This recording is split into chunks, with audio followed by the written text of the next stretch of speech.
Hello, আসসালামু আলাইকুম everyone. আজকে আপনাদের সাথে আমি খুব একটি গুরুত্বপূর্ণ কথা শেয়ার করব।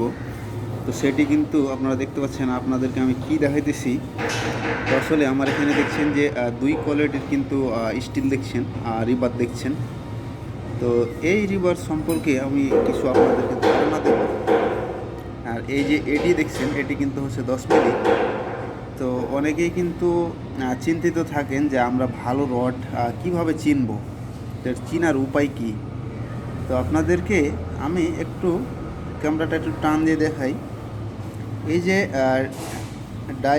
ডায়াটা দেখছেন, এর যে ডাইসের যে তৈরি যে ডাইসটা, তো সেই ডাইসটা দেখছেন অ্যাকুরেট, কোনোখানেই এক চুল পরিমাণ বেশ কম নেই। এটা যেটা আপনার ভালো স্টিল, অনেকেই আছে আমাদের বাংলাদেশে, একেএস, বিভিন্ন কোম্পানি আছে, বিভিন্ন ধরনেরই কিন্তু স্টিল আছে। তো আপনারা অবশ্যই স্টিল রড কেনার সময় আপনারা গুরুত্ব রাখবেন সব থেকে, যে আপনার যে এই মালটার কোয়ালিটি কী, মালটার কন্ডিশন কী, মালটা কেমন জিনিস। আপনি যে কোম্পানি কিনেন, এতে একেএস কিনেন, এমএস কিনেন, বিএসআরএম কিনেন, যে কোনো কোম্পানিরই কিনেন না কেন, তো আপনারা অবশ্যই এই রড কেনার সময় কিন্তু আপনারা একটু নিজে যেয়ে কিন্তু একটু ভিজিট করবেন, তাদের রডগুলি দেখবেন যে আসলে রডের অবস্থাটা কী। এটা কিন্তু হচ্ছে 10 মিলি, হ্যাঁ। আর এই যে আপনাদেরকে আরেকটি দেখাই, এটা কিন্তু হচ্ছে 8 মিলি। তো রডের দেখছেন সবই কিন্তু অ্যাকিউরেট থাকবে, রড কিন্তু কোনো কম বেশি থাকবে না।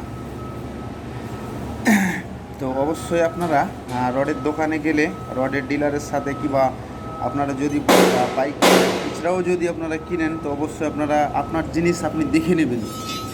এখন আমি তো আপনাকে বলবোই যে আমার নিজের জিনিস কিন্তু কেউ কিন্তু খারাপ বলবে না, সবাই কিন্তু সেল দেওয়ার জন্য সবাই বলবে যে এই জিনিসটা ভালো।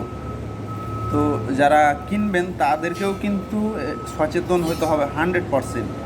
তার কারণ যে আপনি আমার কাছ থেকে একটি প্রোডাক্ট কিনতেছেন, তো আপনাদেরকে আমি কি প্রোডাক্টটা দিতেছি, তো আপনারা কিন্তু অবশ্যই দেখে নিতে হবে।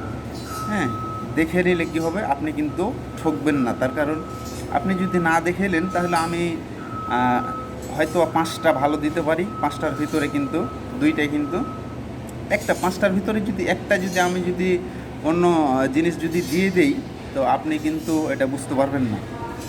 তার কারণ আমি আপনাকে সাইজের একটি দিলাম।